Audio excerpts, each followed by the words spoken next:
Hello everyone, good morning. कैसे हैं आप सभी? आई होप अच्छे एंड स्वस्थ होंगे और अपनी तैयारी को अच्छे से कंटिन्यू कर रहे होंगे। आप सभी का स्वागत है आपके अपने यूट्यूब चैनल लर्न विद प्रीत चौधरी में। आज की जो हमारी क्लास रहने वाली है ये है आपके आरएस 2024 की। हमारे जो पेपर फोर्थ है यानी हिंदी और इंग्लिश। हिंदी और इंग्लिश। हिंदी में यहाँ पे जो हम ये टेस्ट कर रहे हैं इसमें आपके पार्ट ए इसके साथ बी और सी हमारा चल रहा है। आज हमारे पार्ट ए में आपका व्याकरण और पार्ट बी में आज हम भाव विस्तार करेंगे जो कि मैंने आपको कल है टॉपिक बताया था। और अगला टॉपिक है आपको इसमें दिया जाएगा। आपको कंटेंट है A1 है वो दिया जा रहा है और आपका जो रिव्यू है वो भी बहुत अच्छा रहा है, उसके लिए थैंक यू। और जो एक स्टूडेंट का मैसेज था कि मैम आप इंग्लिश का भी मैटर हमें प्रोवाइड करवाइए, तो इंग्लिश का कंटेंट है। आपने अगर हमारा अभी तक टेलीग्राम चैनल ज्वाइन नहीं किया है तो उसे ज्वाइन कर लो, क्योंकि मैं पिछले 6 से 7 दिन से है आपके इंग्लिश का जो कंटेंट है काफी आपको प्रोवाइड करवा रही हूँ। और मैं जितना मेरे पास है उतना मैं आपको प्रोवाइड है जरूर करवाऊंगी और वो आपके लिए काफी हद तक यूजफुल भी होगा। तो आपने जो मैसेज किया था तो आपने हो सकता है अभी तक हमारा टेलीग्राम चैनल है वो ज्वाइन नहीं किया था, तो आप वो ज्वाइन कर लेना, वहां पर आपको कंटेंट अब प्रोवाइड करवाया जाएगा। आपके जो पार्ट ए है ग्रामर और यूजेज आपके इंग्लिश का, उसमें अभी तक लगभग मैंने है वो आपको 60 से 70 जो एरर्स वाले क्वेश्चन थे। कौन से एरर्स वाले? जो आपका क्वेश्चन फर्स्ट आते हैं जिसमें 10 एरर आती हैं वो मैंने आपको अभी तक प्रोवाइड करवा दिया है। इसके साथ साथ मैं आपको वन वर्ड हो गए और इसके अंदर आपके पार्ट बी के अंदर ट्रांसलेशन हो गया आपका। और आपके पार्ट सी है जो आपका कंपोजिशन और लेटर राइटिंग है, उसमें जो आपका पैराग्राफ राइटिंग एलिब्रेशन ये दिया हुआ है ये भी वहां पे प्रोवाइड करवा रही हूँ। तो आप सभी हमारे टेलीग्राम चैनल को ज्वाइन कर लेना, जिसपे आपको इस क्लास की पीडीएफ और इसके साथ है इंग्लिश का जो कंटेंट है वो प्रोवाइड करवाया जाता है। दूसरी बात ये थी कि मैम जो हमारे पलवन है यानी भाव विस्तार, पलवन और इसके साथ निबंध पार्ट सी, तो इसके लिए हमें क्यूटेशन यानी आपका जो क्यूटेशन होता है यानी उद्धरण वो हमें प्रोवाइड करवा दीजिए, जिससे ये हो कि हमारा जो पलवन है भाव विस्तार है और साथ में जो आपका निबंध है वो आपका अच्छे से लिखा जाए। क्योंकि इसमें जितनी ज्यादा आप इंपॉर्टेंट पंक्तियां होती है या किसी के द्वारा कही गई लाइनें होती हैं तो वो इसमें काफी जो आपका कंटेंट है उसको अच्छा बनाने के लिए काफी यूजफुल होती है। तो वो भी मैं आपको धीरे धीरे उस पर प्रोवाइड करवा रही हूँ। अब चलते हैं आज के टेस्ट पर। आज का जो हमारा टेस्ट है सबसे पहले हम पार्ट ए को करेंगे। और पार्ट ए में सबसे पहला जो हमारा क्वेश्चन है वो आपका किसका दिया हुआ है? संधि का दिया हुआ है, जिसमें हमें संधि विच्छेद दिया गया है और हमें क्या करना है? संधि। सबसे पहले क्वेश्चन की बात करें तो हमें दिया गया है अनु प्लस स्थान। अनु प्लस स्थान की बात करें तो इसका क्या बनता है? इसका बनता है अनुष्ठान। इसका बनता है अनुष्ठान। अनुष्ठान। आगे बढ़े। सत प्लस नारी। सत नारी की बात करें तो इसका क्या बनता है? इसका बनता है सन नारी। इसमें आपके आधा न फिर पूरा न और सन नारी। सत प्लस नारी सन नारी। अनु प्लस इक्षण। अनु प्लस इक्षण की बात करें तो इससे बनता है अनविक्षण। इससे क्या बनता है? अनविक्षण। किस प्रकार लिखा जाता है? अनविक्षण। इसमें जब आपके शब्द शुद्धि का इससे क्वेश्चन बनता है तो इसमें आपको दे देता है इसकी मात्रा है वो इसकी अलग करके, जो कि ये गलत होता है। यहाँ पर जब हम संधि करते हैं तो मैं आपको बीच बीच में शब्द शुद्धि के क्वेश्चंस भी इसमें बताती हूँ कि हाँ इस प्रकार, और ये जो आपके शब्द है ये ज्यादा पूछे जाते हैं, वो इसलिए मैं लिख के भी बताती हूँ और ये भी बताती हूँ कि वहां पर है आपको क्या गलती दी जाती है। जो आपका शब्द होता है इसमें जो 1 से 2 गलती दी जाती है वो ये गलती आपको मिलेगी। तो आप जो क्वेश्चन होगा वो अच्छे से पढ़िएगा, देखिएगा कि कहीं शब्द शुद्धि में ये गलती तो नहीं दे रखी। आगे बढ़ते हैं। अगला क्वेश्चन है पथ प्लस इति। पथ प्लस इति की बात करेंगे तो पथ प्लस इति का क्या बनता है? पद्धति। इसका क्या बनता है? पद्धति। पद्धति। और इसको आप किस प्रकार भी लिख सकते हो? इसको आप लिख सकते हो इस प्रकार भी। क्यों? क्योंकि मैंने बताया था ना कि जब द आधा हो तो आगे वाला जो वर्ण होता है ये इसके पैरों में आ जाता है। तो पद्धति। पद्धति इस प्रकार आप लिख सकते हो। अब हम बढ़ते हैं हमारे अगले क्वेश्चन पर। जो अगला दिया है वो है अंतः विसर्ग प्लस निहित। इसकी बात करें तो इससे क्या बनता है, इससे बनता है अंतर्निहित। इससे क्या बनता है, अंतर्निहित। न पर आपका आधा रे आ जाएगा, आपका ये रे आ जाएगा। ठीक है, तो अंतर्निहित, अंत विसर्ग प्लस निहित, अंतर्निहित। अब हम बढ़ते हैं हमारे अगले क्वेश्चन पर, और अगला क्वेश्चन आपको क्या दिया गया है, आपको प्रत्यय का दिया गया है। इसमें अगर हम बात करें तो इसमें आपको दिया गया है प्रत्यय के 5 शब्द दिए गए हैं, अलग अलग 5 प्रत्यय दिए गए हैं, उनसे हमें क्या करना है, हमें दो दो शब्द बनाने हैं। पहला हमें प्रत्यय दिया गया है आन प्रत्यय। आन से कौन कौन से शब्द बन सकते हैं, जैसे उठान, जैसे मिलान, उठान हो गया, मिलान हो गया, थकान, लदान, ये आपके आन प्रत्यय से बनने वाले शब्द उठान, मिलान, थकान, लदान। आगे बढ़े, अगला हमें प्रत्यय दिया गया है अत प्रत्यय। अत प्रत्यय से कौन कौन से शब्द बन सकते हैं, जैसे बचत, बचत, ठीक है, खपत, पड़त, रंगत, ये सारे आपके अत प्रत्यय से बनने वाले शब्द है। आपको सिर्फ दो दो करने हैं। मैं आपको इसमें आपका कंटेंट है वो ज्यादा बने इसलिए मैं आपको बता देती हूँ, जिससे आपको ये पढ़ा हुआ हो तो आपके अगर उस टाइम है इन चारों में से दो ही माइंड में क्लिक हो जाए तो वो ही आपके लिए अच्छा होता है। तो आपका रिविजन ज्यादा हो इसलिए इसमें मैं ज्यादा बता रही हूँ। आपको एग्जाम में सिर्फ दो दो लिखने हैं।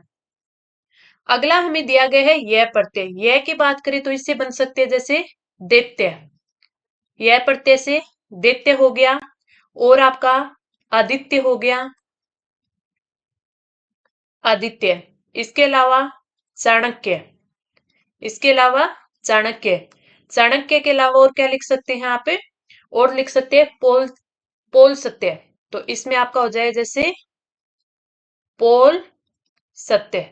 ये भी आपका क्या है, यह प्रत्यय से बनने वाले शब्द है, दैत्य, आदित्य, चाणक्य, पोल सत्य। अगला हमें जो प्रत्यय दिया गया है वो है दान। दान प्रत्यय की बात करें, जैसे हम देखते हैं ना फूलदान, फूलदान, फूलदान के अलावा आप लिख सकते हैं गुलदान, गुलदान। और आप क्या लिख सकते हैं, जैसे इत्रदान, इत्रदान। इसके अलावा और भी लिख सकते हैं आप, जैसे खानदान, खानदान। तो आपके दान प्रत्यय से बनने वाले शब्द फूलदान, गुलदान, इत्रदान और खानदान। अगला आता है इंदा प्रत्यय। इंदा प्रत्यय से और कौन से बन सकते हैं, जैसे शर्मिंदा, इससे क्या बन सकता है, शर्मिंदा। और बन सकता है आपका बासिंदा, शर्मिंदा, बासिंदा। और आप बन सकते हैं जैसे परिंदा,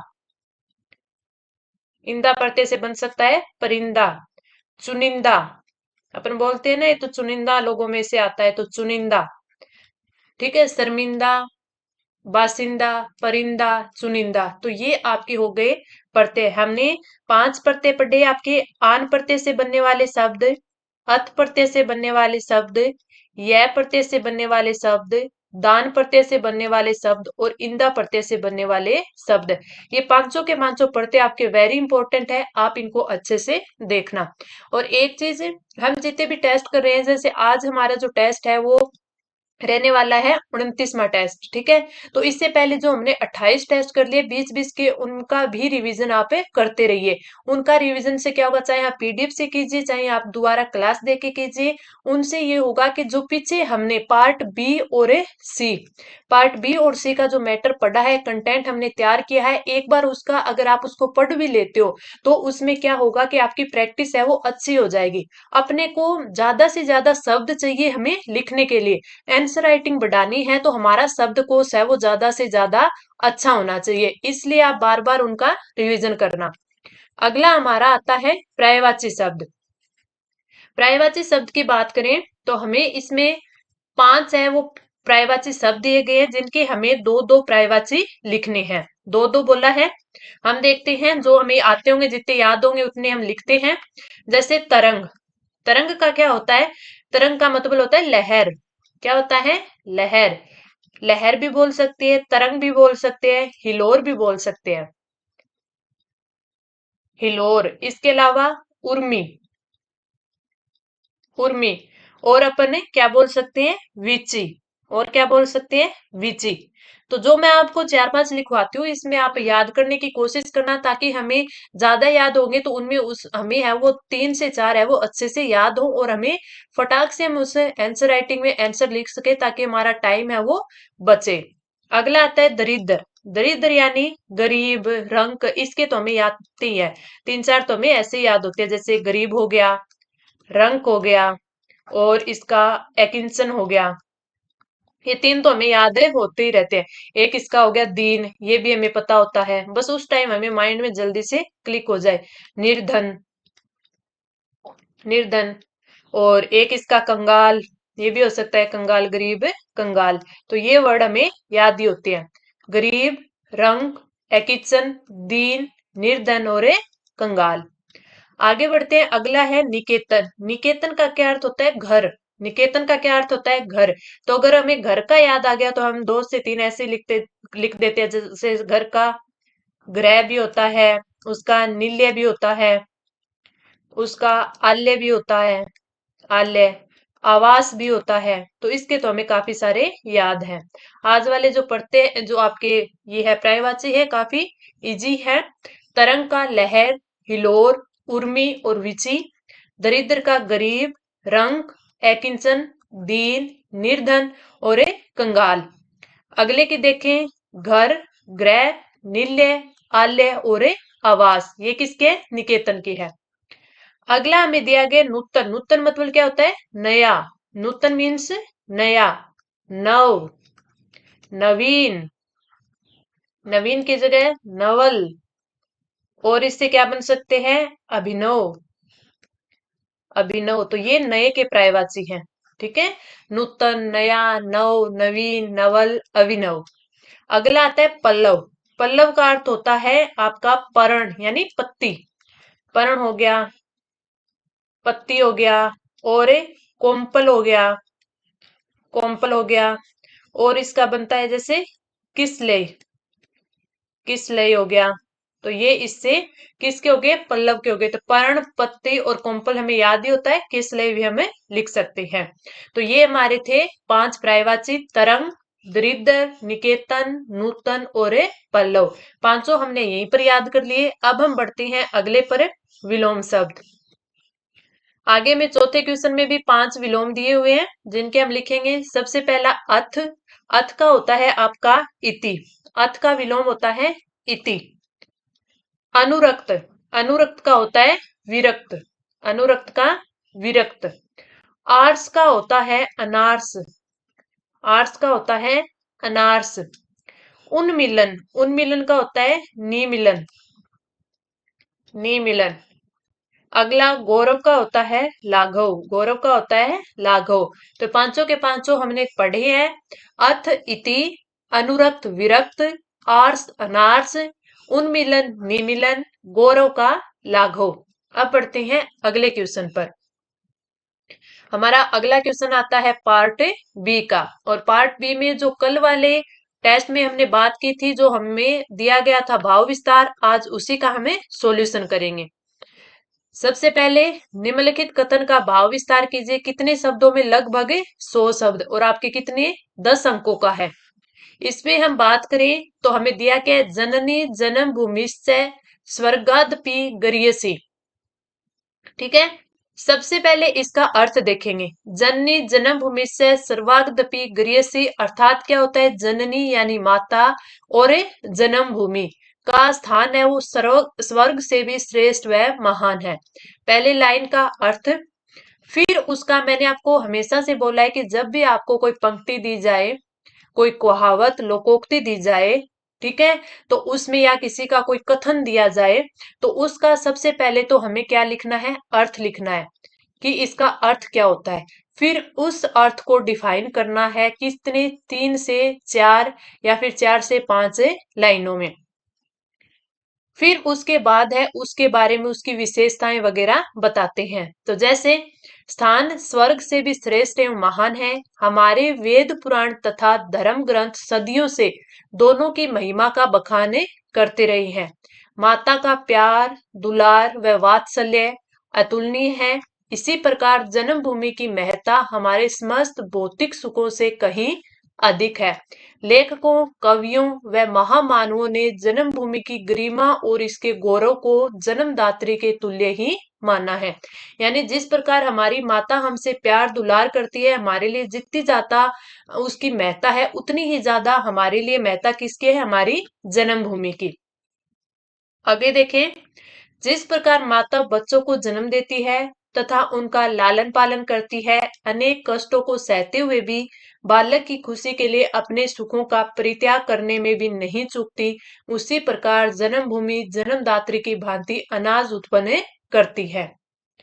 ठीक है, आगे इसमें देखें, वास्तव में जननी और जन्मभूमि जैसा अपनापन स्वर्ग लोक में नहीं मिल सकता। वहां हृदय को छूने वाली भावनाओं और संवेदनाओं के लिए कोई स्थान नहीं है। हृदय के वैभव के दर्शन तो जननी और जन्मभूमि ही करा सकती है। इसलिए भगवान श्री राम कहते हैं, संदेश यहाँ में नहीं स्वर्ग का लाया, इस भूतल को ही स्वर्ग बनाने आया। तो अब ये जो हमने लाइन लिख दी ना, तो इस लाइन का इतना ज्यादा इफेक्ट पड़ेगा कि जब जो आपको एग्जामिनर होगा वो 10 में से अगर 4 मार्क्स दे रहा था ना, वो एक फालतू देगा, 5 देगा आपका इसमें। ठीक है, और जब पलवन भाव विस्तार इसमें अगर हमारे 5 प्लस नंबर आते हैं ना, तो काफी अच्छा हम स्कोर कर लेते हैं। ठीक है, तो अपन को इसको अच्छे से कैसे करना है कि सबसे पहले हमें पढ़ना है कि उसका जो भी लाइन दी गई है, लोकोक्ति, मुहावरा जो भी हमें दिया गया है, उसका पहले हमें अर्थ पता होना चाहिए। कभी भी कोई भी चीजें है वो इधर उधर की मत लिखना। भाव विस्तार में वही चीजें लिखनी है कि जो उस अपन को पंक्ति में दी गई हो और उसके अर्थ के इर्द गिर्द हो। ठीक है, पहले उसका हमें अर्थ लिखना है, उसके बाद उसको डिफाइन करना है 4 से 5 लाइनों में। उसके बाद में उसकी जैसे विशेषता होगी, जैसे विशेषता का मीनिंग ये हो गया कि उसके बारे में हमें लिखना है। जैसे इसमें हमने माता और जन्मभूमि, जन्मभूमि दोनों की बारे में है, इनकी तुलना कर दी कि जैसे इनमें क्या क्या चीजें हैं वो सिमिलर हैं। जैसे माता बच्चों को जन्म देती है, तो उसी प्रकार जो जन्मभूमि है वो अनाज को उत्पन्न करती है, जो कि हमारे जीवन के लिए आवश्यक है। फिर बाद में हमने बताया कि जननी और जन्मभूमि जैसा अपनापन स्वर्ग लोक में भी नहीं मिल सकता।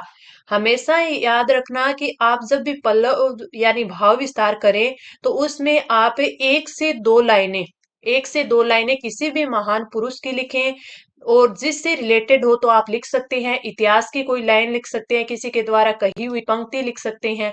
ये चीजें लिखते हैं तो आपका जो भी आपका आंसर होता है वो +1 स्कोर है वो कर जाता है।